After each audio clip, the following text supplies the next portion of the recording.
Professor Arvind Pattamatta, faculty member at IIT Madras, is a leading expert in thermal sciences, specializing in heat transfer, fluid dynamics, and energy systems. His research explores advanced cooling technologies, sustainable energy solutions, and next-gen thermal management systems, driving innovation with real-world impact. With so much happening in his field, we can't help but ask, what's brewing?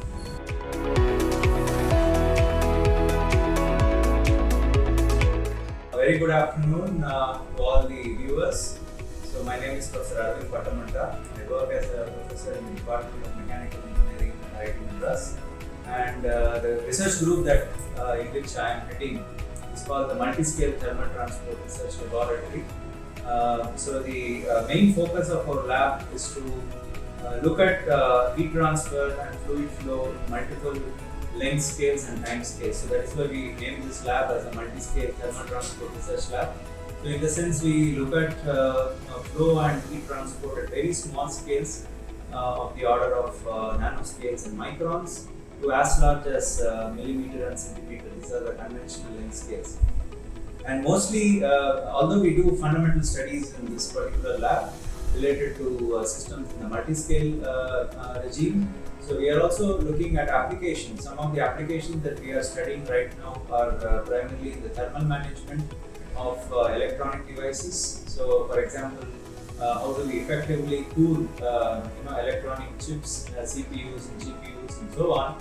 Apart from that, we are also looking at the applications of these cooling devices to space applications like spacecraft electronics cooling and launch vehicle thermal management, and these are some of our applications. The more recent application that we have been working on is in the area of electric vehicle battery thermal management.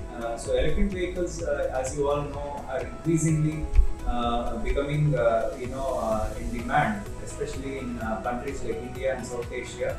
So although they are not very new in the Western world, now these are being sold in large numbers also in our country. And one of the challenges that these electric vehicles face is the due to the higher ambient temperatures in our countries, we have a problem of cooling or maintaining these lithium-ion batteries within a safe operable temperatures, which is usually between 20 degrees to 40 degrees. And since most of the times, in the summer, in our countries, the ambient conditions can be much higher than this, so it's becoming a major challenge to maintain effective cooling techniques for these electric vehicle batteries, and therefore we are working on finding effective cooling solutions or thermal management solutions to maintain the lithium-ion cells within the safe operable limits. So we have been working on both experimental techniques as well as numerical methods, primarily using open source solvers like OpenFOAM and so on to find various means of studying the fundamental nature of this multi-scale thermal transport problems in these applications, and then finally field verification based on the experimental techniques that we have been using.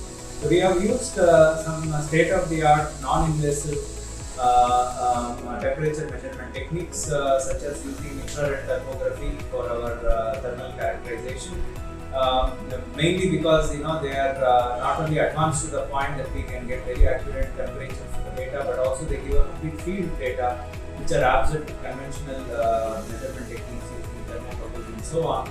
So we have been actively using these non-invasive techniques for our experimental studies for these thermal management systems. So some of the kind of the state-of-the-art thermal management solutions that we have been studying include active cooling systems, both using single phase and phase change techniques.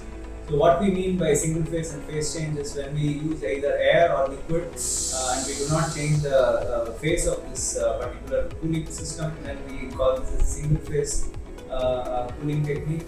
In the other case, where we convert the phase from, say, liquid to a vapor or vice versa, which we call as evaporation or condensation. So these are called phase change techniques. So we have been studying both of these techniques for use in thermal management systems, and we started with active systems which include flow in very small scale channels, which are called microchannel evaporators for thermal management. So we have built an experimental facility to study that, and also we have been doing numerical simulations to understand how these micro channels, which are extremely small size channels of the order of few hundred microns, can effectively manage the large amounts of heat from these electronic components, which can dissipate heat flux of the order of 100 watts in a small area of centimeter square. And not only that, we have been also working extensively on passive thermal management devices, which means we do not have to spend any external energy to run the thermal management system, but by means of simple natural forces like gravity and buoyancy, they can do the same thermal transport as effectively or nearly as effectively as active management systems. So these systems consist of devices like thermocycles, which depend on gravity for their action, and also there are passive systems where you can make them work even in microgravity conditions such as the space environment. So these involve the use of big structures such as vapor chambers and heat pipes. So we have been working extensively on a particular class of heat pipes, which are called pulsating heat pipes without any big structures, but very quite effective heat removal mechanism because of the phase change phenomena between the evaporator and the condenser section. So these are some of the devices that we have been focusing on, and we have built experimental setups to study the thermal transport occurring within these active systems as well as the passive systems. And recently we have also started working on spray cooling, which is a very effective form of an active system for removing or dissipating large amounts of heat, which are of the order of 100 watts per centimeter square or even higher, that we are finding in the newer generation of server workstation processors and servers.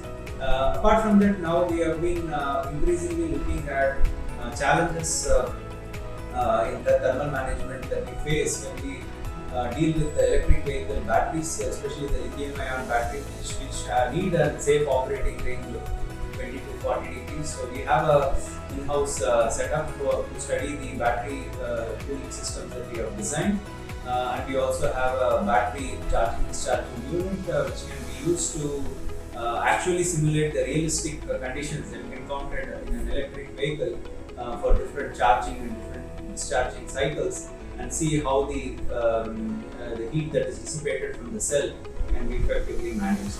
So this is just to give you an overview of some of the areas that we have been working in this group on thermal management solutions.